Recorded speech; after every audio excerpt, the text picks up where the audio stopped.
하나님의 말씀은 사도행전 17장 1절에서 15절의 말씀입니다. 바울이 2차 전도 여행 중입니다. 1차는 주로 갈라디아, 루기오니아, 그러니까 터키 지중해와 맞닿은 그 아래쪽, 중간 아래쪽과 그 다음에 그 위에 내륙 쪽으로 복음을 전했었거든요. 자, 그런데 2차는 예전에는 배 타고 바로 그렇게 그 터키 아래쪽으로 갔었는데 이 차는 육로를 따라서 온 것 같아요. 그래가지고 갈라디아 지형을 지나서 이제 에베소 쪽으로 복음을 전하려고 그렇게 했었는데 아마 에베소는 정확하게 안 나오지만 2차 전도 여행에서 전한 것 같은 그런 생각도 듭니다. 하여튼 그런데 성령께서 유럽으로 인도하셨죠. 바다 건너 에게를 넘어서 그래서 그리스 지역에, 지금의 그리스 지역에 도착했습니다. 이 땅을 위쪽은 마케도니아라고 부르고 아래쪽, 뒤에 이제 나중에 고린도가 있는 아래쪽은 아가야 이렇게 부릅니다. 자, 이 마케도니아 지역에 빌립보에서의 전도가 16장 말씀이죠. 거기서 붙잡혀서 매맞고 옥에 갇혀 그런 위기에 처했지만 그럼에도 불구하고 복음을 전하는 바울의 모습이 나와 있습니다. 자, 오늘 17장 말씀은 데살로니가로 그래서 와서 복음을 전하는 내용입니다. 데살로니가에서 회당에 들어가 복음을 전했고 또 여기서 경건한 헬라인들도 믿게 되었다. 하지만 유대인들이 선동해가지고 완전히 도시가 발칵 뒤집히고 또 바울 일행은 더 이상 이 데살로니가에서 복음을 전할 수 없어서 데살로니가 사람들이 엄청 과격했던 것 같아요. 그래서 밤에 성을 빠져나와서 베레아로 갔습니다. 자, 여기서도 베레아에서도 회당에서 말씀을 전했는데 데살로니가 사람들하고는 완전히 다른 태도로 또 말씀을 들었다라고 하는 거죠. 그런데 데살로니가 사람들이 여기까지 와가지고 바울 일행을 방해할 뿐만 아니라 핍박을 했죠. 그래서 바울은 아테네로 피신하는 내용을 우리가 읽었습니다. 대신 실라와 디모데는 남았어요. 베레아에 남아서 더 이들을 가르치고 있는 그런 내용입니다. 이후에 17장 후반부는 이제 바울이 아테네로 갔기 때문에 아덴이라고 우리 성경은 그렇게 되어 있는데 아테네예요. 아테네에서 복음을 전하는 그런 모습이 특별히 아레오바고라고 하는 광장에서 알지 못하는 신에 대하여 내가 얘기하겠다 그러면서 말하는 바울의 그 유명한 아레오바고 설교가 17장 후반부에 담겨져 있습니다. 오늘 우리가 이 앞부분 말씀을 읽었는데 두 가지 정도로 좀 더 말씀을 더 생각해 보도록 하겠습니다. 첫 번째, 하나님이 나보다 앞서 가신다. 앞서 가셔서 뭐 하실까요? 준비하십니다. 길을. 우리에게 필요한 것들을 준비하세요. 예수님 시대 유대인들은 구약에서 남유다가 멸망한 이후에 600년 가까이나 거의 나라 없이 살면서 참 불쌍한 처지죠. 나라가 없어요. 하루 이틀도 아니고 600년 가까이. 물론 그 사이 100년 정도 잠깐 독립한 기간이 있었지만 자, 그러면서 팔레스타인 땅을 떠나서 지중해 근처 여기저기로 흩어져 살아가는 유대인들이 많아지게 됐습니다. 이런 사람들을 뭐라고 불러요? 디아스포라 유대인, 흩어져 살아가는 유대인들. 자, 이 디아스포라 유대인들은 자기가 가서 새롭게 뿌리 내리고 살아가는 그 땅에서 회당을 세웠습니다. 그러면서 자기들의 신앙을 지켰어요. 참 대단하죠. 나라가 멸망했는데 언어도 안 잊어먹고 자기들의 신앙과 그 다음에 삶의 방식, 문화 이런 것들을 통해 가지고 정체성을 계속 지키고 있었다. 쉽지 않은 일입니다. 바울도 길리기아 다소 출신으로서 디아스포라 유대인입니다. 자, 그래서 회당의 존재, 유대인들이 있는 곳에는 회당이 있어라고 하는 것을 누구보다도 잘 알고 있었습니다. 그래서 가는 곳마다 회당을 찾아갔어요. 유대인들이 모이기 때문에. 그리고 무엇에 대하여 증거합니까? 바로 성경에서 얘기한 메시아, 그리스도에 대한 얘기를 하는 거잖아요. 그렇기 때문에 성경이라는 접점이 있는, 이방인들은 성경 얘기를 잘 모르잖아요. 그래서 더군다나 회당을 주요 타깃으로 삼았습니다. 더군다나 그 이 회당 예배에서는 유대인 남성들은 다 성경을 읽을, 성경에 대해서 말할 그런 기회가 주어지고 권한이 있습니다. 자, 그래서 그런 말할 기회를 이용해서 오늘 말씀에서도 성경에서 말하는 메시아에 대하여 내가 말해보겠다라고 하는 거죠. 그러면서 그와 관계된 성경 말씀도 읽고 그 성경 말씀의 뜻을 풀다가 그 메시아, 바로 그리스도죠. 그리스도가 바로 이미 왔다. 자기가 만난 부활하신 예수님이라고 증거했다는 것입니다. 자, 오늘 말씀에서도 데살로니가에서 회당에 들어가서 새 안식일 동안 이 성경에 대해서 성경의 근거에서 예수님이 그리스도다라고 증언했다는 것 아닙니까? 자, 베레아에 가서도 회당에 가가지고 또 증언을 했습니다. 자, 이미 이 회당에는 누가 있습니까? 유대인들뿐만 아니라 이방 땅에 세워진 회당이잖아요. 경건한이라고 표현되어 있는데 예전에 고넬료 얘기할 때도 이런 표현이 똑같이 들어 있었습니다. 이방인인데 개종한 사람들이에요. 회당 예배에 참석하고 있습니다. 이 경건한 헬라인 그리고 이미 성경을 알고 있는 유대인들 모두에게 바로 복음을 전한 것이죠. 유대민족에게는 나라가 멸망한 것이 비극이지만 하나님은 이 비극 속에서도 하나님께서는 복음의 내일을 준비하고 계셨던 거예요. 마치 흉년 때문에 애굽에 내려간 야곱의 식구들 그 70명을 통해 가지고 나중에는 그 애굽에 내려간 일이 종살이로 전락하는 비극적인 일이 됐지만 그것도 하루 이틀도 아니고 400년간이나 그렇지만 하나님은 그 속에서도 하나님의 복음의 내일을 준비하고 계셨어요. 종살이하려 하던 사람들을 아브라함에게 약속하셨던 축복, 즉 자손이 하늘의 별처럼 땅의 티끌처럼 많아지겠다라고 하는 그런 말씀처럼 어마어마한 무리로 하나님이 만드시면서 구원을 준비하고 계셨던 거잖아요. 여기서도 마찬가지입니다. 나라가 멸망했지만 복음이 이 예수님 이후에 제자들을 통하여서 바울과 같은 친구를 통하여서 증거될 수 있는 통로로 회당 예배라는 것을 곳곳에 준비하셨어요. 거기에 오는 유대인들뿐만 아니라 이방인들에게 자연스럽게 복음이 증거되도록 이미 하나님이 준비하셨다라고 하는 것이죠. 하나님은 준비하시는 분입니다. 오늘 나를 위해서 무엇을 준비하셨을까요? 기대하시기 바랍니다. 이게 회당 예배가 디아스포라 유대인들 공동체 안에서 그렇게 드려지고 있을 때 이것이 예수님의 부활의 복음, 십자가의 복음을 위하여 준비된 하나님의 준비다. 처음에 누가 그걸 알았을까요? 그런데 지금 이 시대에 와가지고 딱 보니까 이 사도행전이 쓰여질 이때 보니까 하나님이 준비하신 거구나. 하나님이 준비하시기 위하여 먼저 가 계셨던 거구나. 이걸 알게 되는 거잖아요. 바울 일행보다 사실은 이 전도행을 하나님이 먼저 준비하신 겁니다. 바울과 바나바가 야 우리 같이 가. 이제 가야지. 가서 복음 전하자. 여기 시리아에 안디옥 교회만 있지 말고 그래가지고 의기투합해서 간 게 아니에요. 미리 하나님이 가 계셨고 이미 회당 예배 속에서 그들 가운데 말씀하고 계셨던 겁니다. 나보다 앞서 가셔서 준비하신 하나님, 그 하나님의 준비를 경험하는 복된 날 되시길 축복합니다. 자, 두 번째, 반대를 받았어요. 하지만 복음은 어떻습니까? 복음의 나무는 더 깊게 뿌리 내리더라.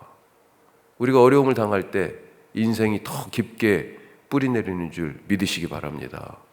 생각지 않았던 일들, 상황들 속에서 내 신앙이 더욱더 단단해져 가는 것을 우리가 보실 수 있길 바라요. 자, 빌립보에서는 어땠습니까? 16장에서 좋은 일 했잖아요. 점치는 여종 고쳐줬습니다. 아니 사람을, 귀신 들린 사람을 고쳐줬는데 그것 때문에 매 맞고 옥에 갇혔어요. 자, 그런데 자기들이 로마 시민인 바울을 이렇게 적법한 절차도 거치지 않고 마구잡이로 그렇게 때리고 가둔 것이 밝혀지자 이 도시의 관리들이 이제 막 두려운 거죠. 그래서 사정합니다. 오히려 이 도시를 좀 떠나달라고. 그래서 더 이상 빌립보에 머물러 있기가 힘들었어요. 자, 그렇게 떠나서 도시 2개를 지났어요. 1절 말씀에 나오죠. 자, 그리고 도착한 곳이 데살로니가입니다. 여기에서도 극렬한 반대에 부딪힙니다. 처음에는 잘 되는 것 같았어요. 새 안식일 동안 회당에서 성경 가지고 강론하면서 우리가 기다리던 성경에서 얘기하는 이 메시아가 고난받아 죽지만 다시 살아난다 라고 하는 것을 성경 말씀을 통하여서 자세하게 얘기하고, 그 메시아 그리스도가 예수님이다 라고 증언했습니다. 자, 어떤 반응이 있었어요? 그래서 4절 말씀입니다. 4절 같이 한번 보죠. 그 중에 어떤 사람 곧 경건한 헬라인의 큰 무리와 적지 않은 귀부인도 권함을 받고 바울과 실라를 따르나. 이런 열매가 생겼죠. 자, 그런데 이것을 보고 회당에 오던 유대인들이 시기가 났어요. 그래서 거짓말과 그 다음에 폭력으로 응수합니다. 불량배들을 동원하고 험악한 분위기로 도시를 몰아갑니다. 그리고 복음을 받아들인 야손과 그의 가족들 협박하죠. 감금도 했었고, 그래서 복음을 교묘하게 왜곡합니다. 뭐라고 그래요? 예수님이 죽으신 제목도 그거잖아요. 정치적인 죄목을 뒤집어 쓰고 죽었어요. 유대인의 왕, 로마 황제에게 반역하는 반역자의 수괴로 몰려서 예수님이 사실은 십자가형을 받은 거죠. 겉으로는 그렇습니다. 지금 이 바울 일행도 지금 그런 얘기를 하고 있는 겁니다. 새로운 왕, 새로운 메시아가 왕이니까요.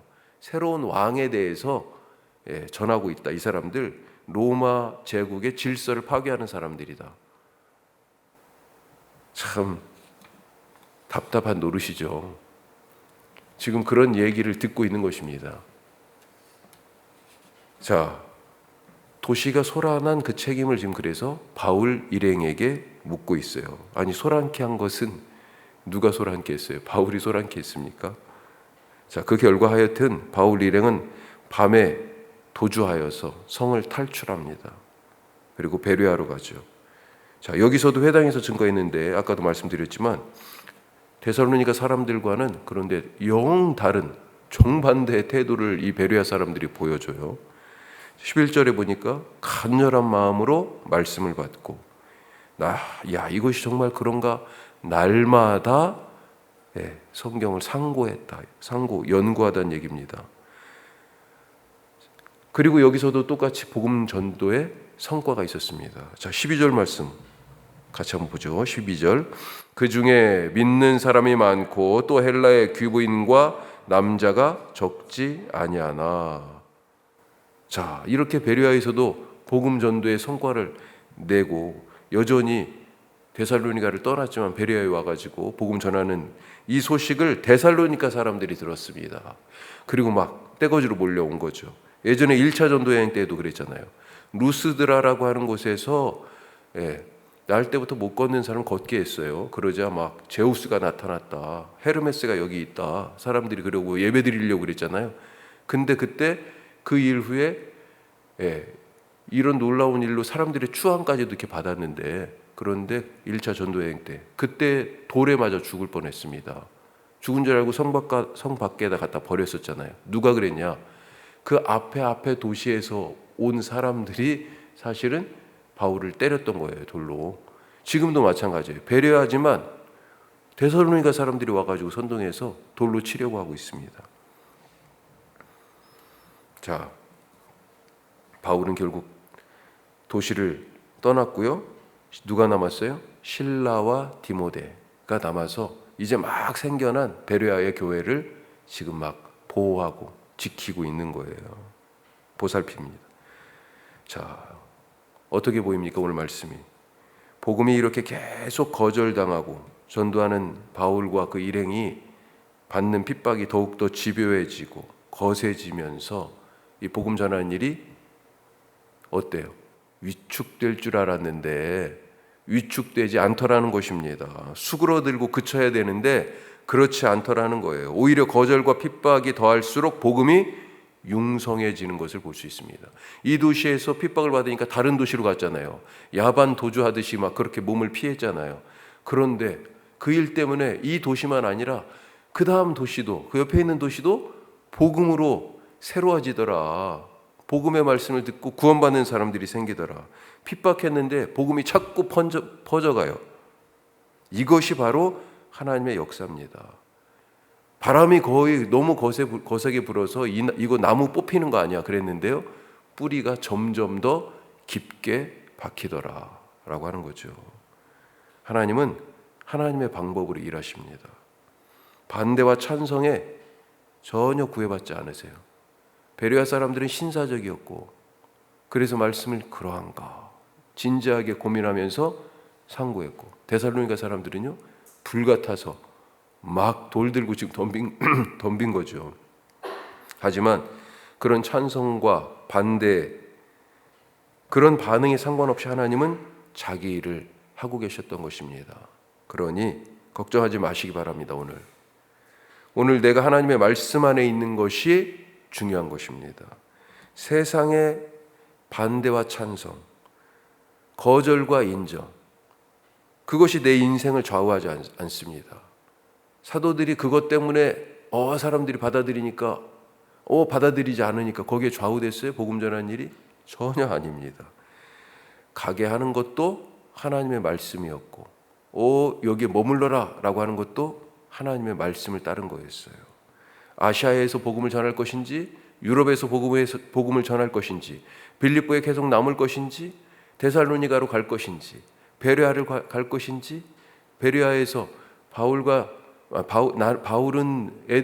아테네로 가고 디모데와 실라는 남을 것인지, 다 누구요? 사람들의 반응 때문에 그런 게 아니고요, 하나님의 말씀 때문에 행동을 정했다 하는 것 잊지 마시고, 말씀 따라서 오늘도 인생의 깊은 뿌리를 하나님께 내리고 살아가는 그런 복된 날 되시기를 축복합니다. 기도하겠습니다. 오늘 말씀 생각하시는데 하나님이 나보다 앞서가신다, 그렇게 준비하시는 거예요. 오늘 내 인생도 준비되어 있습니다. 그냥 막무가내로 우리가 살아가는 게 아니에요. 하나님이 준비하신 삶을, 나보다 앞서가신 주님 따라가는 그런 하루를 살게 하여 주옵소서. 기도하시고, 반대를 받아요. 이 모든 인생이요, 그리스도인이 제대로 살면 세상으로부터 반대를 받게 되어 있는 게 당연합니다. 시험이 더 크게 찾아와요. 하지만 그 속에서 하나님의 일은 더욱더 융성해 가더라. 하나님의 사랑은, 하나님의 은혜는 더욱더 크더라. 그래서 우리가 따라야 할 것이 무엇입니까? 사람들이 어떻게 반응하느냐에 따라서 막 이리 갔다 저리 갔다 하는 게 아니라 하나님의 말씀 따르는 삶. 주님, 그런 삶을 살게 하여 주옵소서. 우리 말씀 붙잡고 기도하시고, 내일 거룩한 주일 위해서 기도하시고, 지금 우리 성도님들, 부모님들이 참 많이 몸이 안 좋으십니다. 연로하시고, 우리 박남희 사모님 특별히 지금 위해서 기도해 주시기 바라고요. 건강 잘 하나님께서 붙잡아 주시옵소서. 그리고 우리 교회가 내일 특히 예배 드릴 때 예배의 자리가 아직도 우리 빈자리들이 많이 있죠. 하나님, 이 지역에 하나님께서 준비하신 영혼들 보내주시옵소서. 믿음을 잃어버린 사람들, 갈 길을 모르는 사람들 주님 앞에 오게 하여 주시옵소서. 우리가 그런 사역을 잘 감당하는 그런 복음에 합당한 교회 되게 하여 주옵소서. 우리 다 같이 기도하겠습니다.